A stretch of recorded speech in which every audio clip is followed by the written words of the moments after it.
उन्होंने जो है कान जैसे ही नहीं अंतरराष्ट्रीय फिल्मोत्सवों में बनाई है।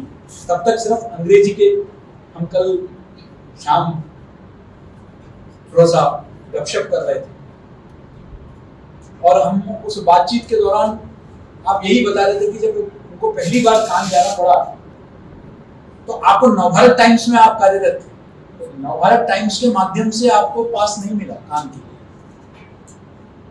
उनको टाइम्स ऑफ इंडिया का लेटर हेड में जो है उनको अनुमति लेनी पड़ी, तब जाकर जो है कान में एंट्री मिली। ये अलग बात है कि आज जो है हजारों पत्रकार कान में जो जाते हैं उसमें जो टॉप 100 जर्नलिस्ट हैं पूरे विश्व से जो आते हैं उनमें एक हमारे अजीत जी। हम सबसे भारतीय बात कर रहे हैं, 5000 से ऊपर आपके लेख हैं फिल्मों पर और इतना अध्ययन की पूछिए मत पूरे विश्व सिनेमा को लेकर। भारतीय सिनेमा के को लेकर बीच बीच में हमारे बीच में लोग आते रहे। भारतीय सिनेमा के भी बहुत बड़े अथॉरिटी अजीत जी, लेकिन हमने उनसे विशेष अनुरोध किया कि शायद ही कोई भारतीय पत्रकार या समीक्षक होगा जिसने वैश्विक सिनेमा को भारतीय दृष्टि से, भारतीय नजर से देखा हो, समझा।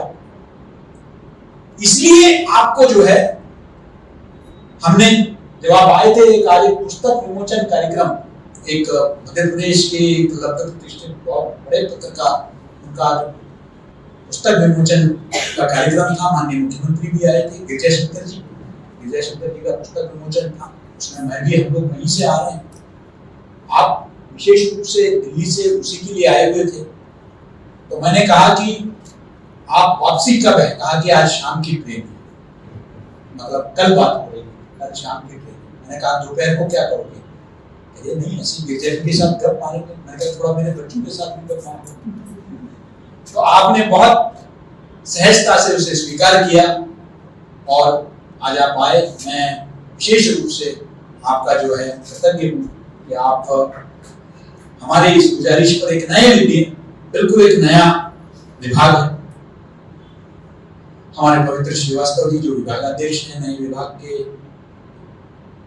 राखी जी, संजीव जी, गजेंद्र जी और यहाँ उपस्थित सभी हमारे संकाय और प्रिय विद्यार्थियों, देखिए सिनेमा आज पूरे देश में चर्चा का विषय है। कश्मीर एक तो टेक्नोलॉजी के चलते आपने देखा कि ओटीटी प्लेटफॉर्म्स का आना, तो कई लोगों ने एक तरह से जिसको हम अंग्रेजी में शब्द प्रयोग करते हैं ऑबिट, लोगों ने ऑबिचुरी लिख दिया था कि अब शायद मेनस्ट्रीम सिनेमा या सिनेमा घरों का सिनेमा खत्म, ओटीटी आ गया। ये वैसे ही है कि डिजिटल के आने से अखबार, समाचार पत्र समाप्त, लेकिन ऐसा हुआ नहीं। केजीएफ ने और शायद मेरा नाम जुड़ा केजीएफ और आरआरआर और कश्मीर फाइल्स पे, इन तीनों के जो अनप्रेसिडेंटेड, अकल्पनीय सफलता, इसने दिखा दिया है कि लोग वापस सिनेमा घूमने जा रहे हैं। और ओटीटी नहीं, आप उनको जेब में, आप कहीं भी, आप उनको लैपटॉप में, आप उनको कहीं भी आप दे दीजिए सिनेमा देखने का आनंद मात्र बड़े पर्दे पर है, क्योंकि वो एक कल्चर है। तो ये एक बहुत बड़ी विशेषता है। दूसरा, अभी जो पूरे देश में जो ट्रेंडिंग विषय चल रहा है वो है साउथ का सिनेमा किस तरीके से हावी हो गया। इसको लेकर दोनों तरफ से विमर्श है। एक तरफ अजय देवगन जैसे स्टेटमेंट दिया है, दूसरी तरफ परसों आप लोगों ने चिरंजीवी का स्टेटमेंट देखा होगा। तो आज जो स्वीकार्यता, मैं इसको साउथ फिल्म्स या नॉर्थ फिल्म्स इस तरह नाम नहीं दूंगा। जैसे मैं बॉलीवुड नाम से मेरा ऐतराज है, मैं बॉलीवुड, कॉलीवुड, टॉलीवुड, ये सब हॉलीवुड का नकल करके हम लोगों ने जो बनाया है, इससे ऐतराज है। वो भारतीय सिनेमा है। उसी प्रकार ये जो हम इसको कह रहे हैं कि साउथ का वो ये जिसको आज हम अंग्रेजी में कहें तो उसको पैन इंडिया सिनेमा, भारतीय सिनेमा है और भारतीय सिनेमा लोग देखना चाहते हैं। अब लोग ऊपर उठ चुके हैं कि ये कहां बनी है, इसका ये अच्छी फिल्म है, चाहे वो बाहुबली हो, आरआरआर हो, कोई भी फिल्म अगर अच्छी बनी है तो हमें उसे देखना है। लोगों का इंटरेस्ट अब, क्योंकि भाषाएं हर भाषा में अपडेट हो गई, अब भाषा कोई बैरियर नहीं रहा कि पहले आपको नीचे वो पट्टी चलानी पड़ती थी कि इस भाषा में जो है आपने उसका तब जाके लोगों को समझ में आएगा, ऐसा नहीं है। तो ये बहुत बड़ा बदलाव देखने को मिल रहा है। और ऐसे में वैश्विक स्तर पर क्या हो रहा है, वैश्विक सिनेमा का इस वक्त वर्तमान में क्या, जिसे बताया गया है कि जो परिदृश्य है वो क्या है, ईरानियन सिनेमा का क्या है, फ्रेंच सिनेमा का क्या है, ये हमें समझने की आवश्यकता है। एशियन सिनेमा का क्या है, तभी जाकर हम बेंचमार्किंग कर पाएंगे कि हमारी फिल्म, हम कई बार बहुत ऐसी स्टेटमेंट्स दे देते हैं, अरे पश्चिम की फिल्मों को देखो, लेकिन पश्चिम के लोग भी आज भारत की फिल्म देखते हैं। तो टेक्नोलॉजी के स्तर पे, कंटेंट के स्तर पर आपको ये समझना होगा कि ग्लोबल सिनेमा का क्या स्थिति है। और हम, क्योंकि ज्यादातर यहाँ सिनेमा से जुड़े हुए स्टूडेंट्स हैं या सिनेमा लवर्स, मैं तो ये शब्द करता हूँ कि मैं सिनेमा का कभी स्टूडेंट नहीं रहा, लेकिन सिनेमा से बहुत करीब से जुड़ा रहा। मैं एफटीआई से लेकर, एसआरएफटीआई से लेकर, फिल्म जूरीज से लेकर, अभी लेटेस्ट मुझे नॉमिनेट किया है executive council state university of performing and visual art, सुबुआ में हम लोग फिल्म्स का ये कर रहे हैं। तो हम कोशिश कर रहे हैं कि फिल्म एजुकेशन को घर घर तक पहुंचाएं, और इस दिशा में भी मेरी बात नहीं पड़ी। अजीत जी तैयार हो गए हैं हमारे विश्वविद्यालय के लिए एक पूरा सभी छात्रों के एक फिल्म एप्रिसिएशन कोर्स खुद तैयार कर। मैं चाहता हूं कि ज्यादा से ज्यादा देखिए, और हमने जो चित्र भारती फिल्मोत्सव यहाँ आयोजित किया था उसका बहुत बड़ा लाभ विश्वविद्यालय, जो आज आपको समझने में, एक तो पूरे देश में अजीत जी को जानते हैं, पूरे देश में चर्चा, और आज जिन संस्थाओं में सिनेमा पढ़ाई भी नहीं जाती वो भी मजबूर हो गए फिल्मोत्सव कराने में।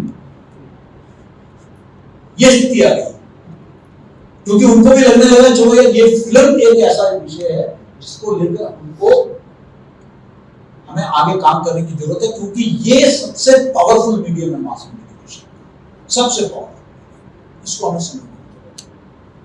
और मुझे खुशी है कि हम अभी पैदा नहीं हुआ, हमारा शैशव काल भी कहना मतलब कठिन शब्द है, लेकिन उससे पहले से ही देश के सबसे बड़े फिल्मकार वो आज यहां हमारे विद्यार्थियों को समर्थन करने के लिए तैयार है। अशोक शर्मा जी पहले आए यहाँ, जिन्होंने बिरसा मुंडा, भगवान बिरसा मुंडा पर फिल्म बनाया और अब रानी दुर्गावती पर फिल्म बना रहे हैं। यहाँ फिल्मोत्सव के दौरान हमने देखा अक्षय कुमार आए, हमने देखा कि किस तरीके से विवेक अग्निहोत्री है, वही परसों भी मेरी विवेक से बात हुई, तो बता रहे थे मुझे कि भाई वो स्कॉलरशिप जो देना है, मैं सीरियस हूँ, मैंने ऐसी नहीं घोषणा की, तो आप कमिटी बना के बच्चों को तैयार करिए, मैं आपको पैसे देना चाहता हूँ। तो अब लोग सीरियस आते हैं। तो मैं समझता हूँ कि अक्षय कुमार के बारे में ये कहते हैं कि मतलब वो कहीं भी जाते हैं तो उसका एक रेट, लेकिन जो व्यक्ति हर जगह से लेता है वो हमें देगी। हमारे विश्वविद्यालय में आके जितने पुरस्कार हमारे विद्यार्थियों को मिल रहा था उसमें उन्होंने कह दिया कि उसमें 1-1 लाख मेरी तरफ से।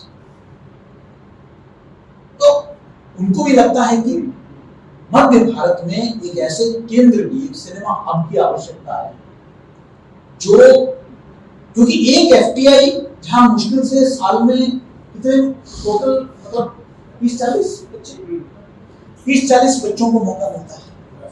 130 करोड़ की आबादी में 40 बच्चों को मौका मिलता है। तो हम इस सेंट्रल इंडिया में हम एफटीआई से बड़ा एक फिल्म का हब बनाने के लिए तैयार हैं। और ये फिल्म सिनेमा स्टडीज का जो विभाग है, इसको ये दायित्व सौंपा गया है। और माननीय मुख्यमंत्री ने फिल्मोत्सव के उद्घाटन से एक दिन पहले आकर इस फिल्म अध्ययन विभाग का उन्होंने औपचारिक उद्घाटन किया। ये हम सबके लिए बहुत अपेक्षाएं हैं और ये सफल नहीं होगा जब तक आप जैसे फिल्म जगत से जुड़े हुए वरिष्ठ पत्रकार, आप जिन्होंने न जाने कितने फिल्म निर्माताओं निर्देशकों के साथ आपने काम किया है, आप लोगों का अगर मार्गदर्शन हमारे विद्यार्थियों को मिलेगा तो मुझे विश्वास है कि देश के बेहतरीन फिल्म निर्देशक, स्क्रिप्ट राइटर, सिनेमेटोग्राफर, अभिनेता सब हमारे कैंपस से निकलेंगे, ये मुझे पूरा विश्वास है। और आज एक पीएचडी का प्रेजेंटेशन भी है, तो उसमें मुझे रहना है क्योंकि अब हम पीएचडी को भी पूरा फास्ट ट्रैक कर रहे हैं ताकि आगे हमारे मास्टर से बच्चे निकले तो उनको और अवसर मिले। तो इसलिए मुझे वहां रहना है, लेकिन मैं ये लाभ, ये अवसर गंवाना नहीं चाहता था, इसलिए आपसे अनुरोध किया। और मैं पुनः आप सबका, आपका विशेषकर जो है मैं धन्यवाद देना चाहता हूँ कि आप अपने व्यस्तम कार्यक्रम से आप थोड़ा रिलैक्स होने के लिए भोपाल आए थे। अब आप शायद 3-4 महीने के लिए यूरोप जा रहे हैं अगले सप्ताह ही, और पूरा यूरोप का आपका वहाँ पूरा प्रोग्राम बना हुआ है कई यूनिवर्सिटीज में। और आप जो है आपने समय निकालकर हमारे यहाँ आए और हमारे विद्यार्थियों को समय दिया, इसलिए बहुत बहुत धन्यवाद। नमस्कार।